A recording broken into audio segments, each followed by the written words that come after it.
Another thing we have talked about in 5th grade is understanding text structures. Authors build a piece of text with something in mind. So your child has been learning about what a text structure is. First of all, they have to understand that a structure is a building or a framework. So a text structure is how a piece of text is built. Builders use different kinds of structures to build different things. So you would use different materials to build a skyscraper as opposed to a house.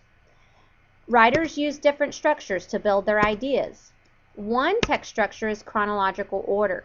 It explains how things happen in order. It's also called sequence or time order.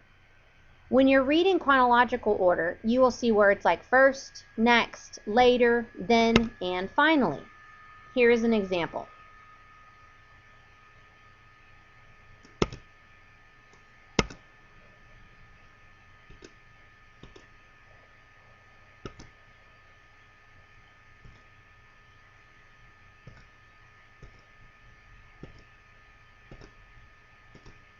Another text structure is compare and contrast.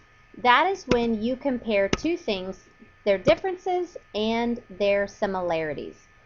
For example, like the cardinal and the cedar waxwing.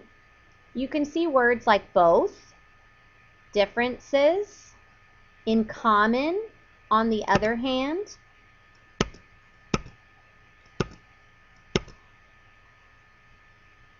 When an author uses this text structure, they want to compare and contrast two things. We normally use a Venn diagram in order to compare two things. Another one is cause and effect. When you see that, you see words like cause and effect, as a result, consequently.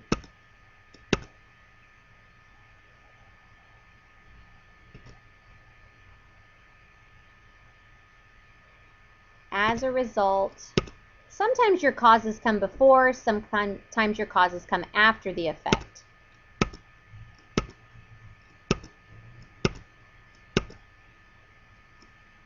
Another kind is problem and solution. Sometimes an author will set up a problem and then hopefully find a solution toward the end of it. This particular one was about recess.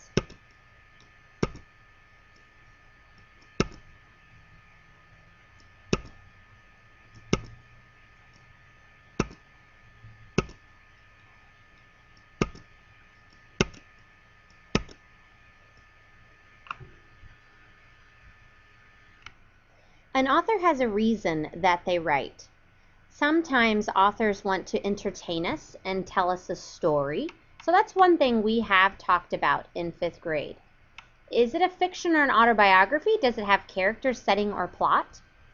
Another reason an author writes is to instruct or describe. Does it describe how to make something? To explain a process? Does it involve reading or a chart or a diagram? Another reason an author writes is to explain or to inform.